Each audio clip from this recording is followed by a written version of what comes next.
विद्यार्थी मित्रांनो नमस्कार. मित्रांनो, आपण आज शिष्यवृत्ती परीक्षेचा एक खूप महत्त्वाचा घटक पाहणार आहोत. रायटिंग कंटेक्स्चुअल मीनिंग ऑफ वर्ड्स, म्हणजे संदर्भासंबंधी शब्दाचे अर्थ लिहिणे. तर याच्यावर आधारित कसे प्रश्न विचारले जातात परीक्षेमध्ये ते पाहणार आहोत मित्रांनो.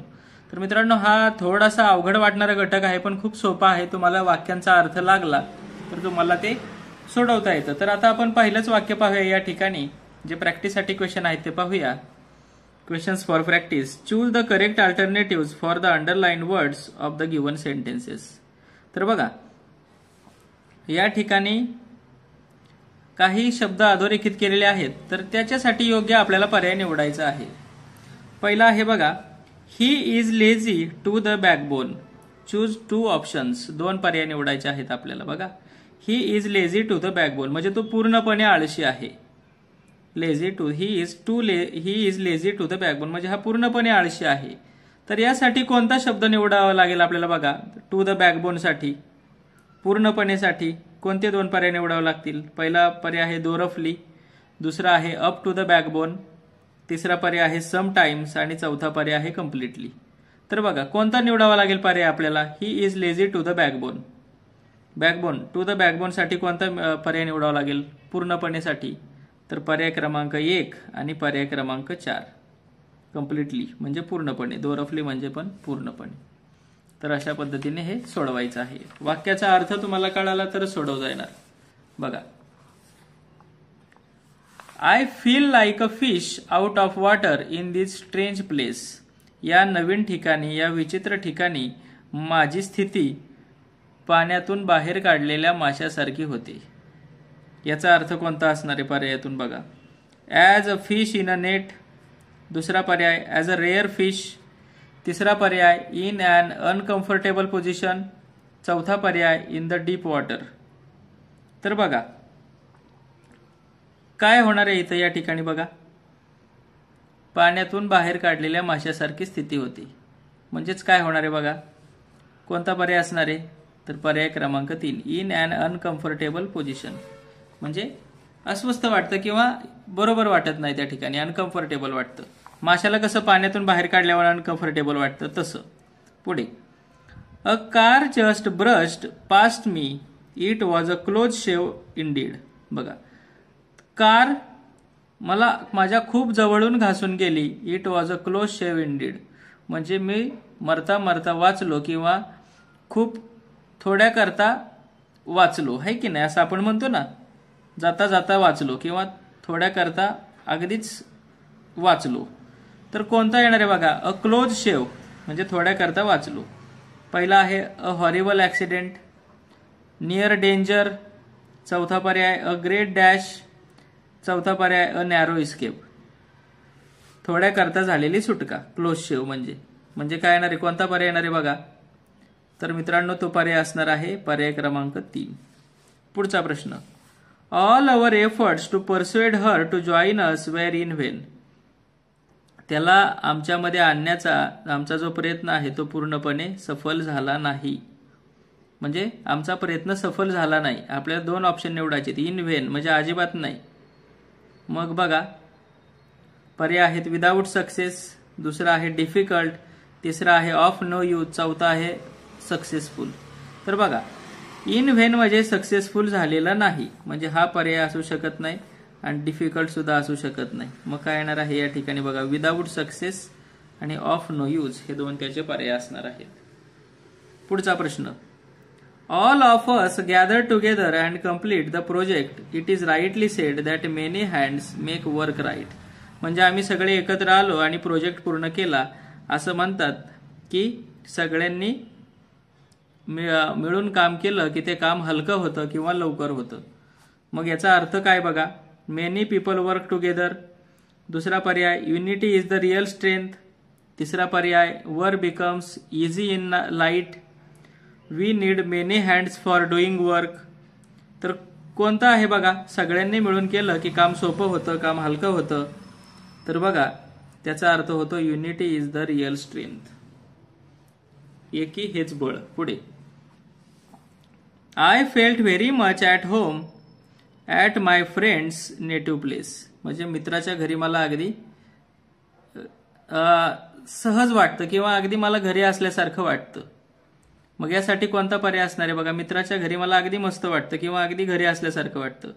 पहिला पर्याय आहे हॅप्पी, दुसरा पर्याय आहे अनइझी, तिसरा पर्याय आहे कम्फर्टेबल, चौथा पर्याय आहे डिस्टर्ब. तर कोणता असणार आहे यातला पर्याय बरोबर बघा. अगदी व्यवस्थित वाटतं, स्वस्थ वाटतं. तर कोणता पर्याय असणार आहे बघा इथं. कम्फर्टेबल वाटतं. मित्राच्या घरी सुद्धा मला माझ्या घरी असल्यासारखं वाटतं. पुढे Mahesh will drop in here for a short time. थोड्या वेळासाठी महेश इथं भेट देणार आहे. ड्रॉप इन म्हणजे भेट देणार आहे, थांबणार आहे. तर बघा पहिला पर्याय स्लीप, दुसरा पर्याय रीच, तिसरा पर्याय सिट, चौथा पर्याय visit. Drop in for a short time थोड्या वेळासाठी भेट देणार आहे. ड्रॉप इन पर्याय क्रमांक 4 विजिट. पुढचा प्रश्न. Gandhiji had a lion's share in the achievement of freedom. स्वातंत्र्य प्राप्तीमध्ये गांधीजींचा सिंहाचा वाटा होता. लायन्स शेअर सिंहाचा वाटा होता. मग कोणता पर्याय असणार आहे लायन्स शेअरसाठी. Lion's bravery, the greatest share, good share का शेअर लाईक अ लायन. तर बघा लायन्स शेअर सिंहाचा वाटा म्हणजे मोठा वाटा. पर्याय क्रमांक 2 बरोबर, द ग्रेटेस्ट शेअर. पुढचा प्रश्न. His joy knew no bounds when he topped the list of successful candidate. यशस्वी लोकांच्या यादीमध्ये त्याचं नाव पहिल्यांदा आलं तर त्याच्या आनंदाला सीमा उरली नाही, त्याच्या आनंदाला पारावार उरला नाही. न्यू नो बाउंड म्हणजे सीमा नसणे. न्यू नो बाउंड म्हणजे सीमा नसणे, बंध नसणे. तर कोणता अर्थ आहे बघा न्यू नो बाउंडचा. पहिला पर्याय आहे बघा न्यू द बाउंड्स, दुसरा बिकेम हॅप्पी, तिसरा पर्याय बिकेम व्हेरी हाय, चौथा पर्याय became limitless. Knew no bound कुठलीच सीमा नसते, लिमिटेशन नसतं.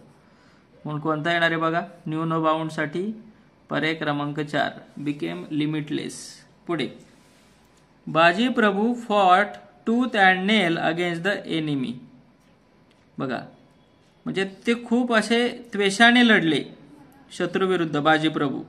तर बघा त्वेषाने लढले म्हणजे काय. टूथ अँड नेल साठी त्वेषाने लढले असं आपण म्हणू शकतो. Fought with the tooth and nail तर दात आणि नखांनी लढले का नाही. फॉट विथ वेपन्स हे सुद्धा नाही. फॉट व्हेरी फिअर्सली बघा ते त्वेषाने लढले. पुढचा प्रश्न. The progress in his career is at snail space because of his laziness. म्हणजे त्याची प्रगती अगदी गोगलगाईच्या गतीने चालली होती. कशामुळे. त्याच्या आळशीपणामुळे त्याची प्रगती अगदी गोगलगाईसारखी होत होती. आता जी गोगलगाय असते, स्नेल असते, ती कशी चालते. हळूहळू चालते. म्हणून इथं गोगलगाईची उपमा दिलेली आहे. तर बघा स्नेल कशी असते, गोगलगाय हळूहळू. म्हणून त्याचा अर्थ कोणता होणार आहे बघा. पर्याय आहेत very fast, very slow, very hard का चौथा व्हेरी ब्रेवली. तर बघा स्नेल आहे म्हणून व्हेरी स्लो येणार आहे. पुढचा प्रश्न. He turn a deaf ear to his father's advice. त्याने वडिलांच्या सल्ल्याकडे दुर्लक्ष केलं. बघा टर्न अ डीफ इयर म्हणजे दुर्लक्ष करणे, कानाडोळा करणे आपण म्हणतो ना. तर दुर्लक्ष करणे त्यासाठी कोणता येणार आहे पर्याय बघा. पहिला पर्याय इग्नोर्ड, दुसरा पर्याय डिड नॉट हिअर, तिसरा पर्याय प्रिटेंडेड टू बी डीफ, चौथा पर्याय लिसन केअरफुली टू. तर बघा दुर्लक्ष करणे यासाठी कोणता शब्द वापरू शकतो आपण. तर आहे इग्नोर्ड. पुढचा प्रश्न.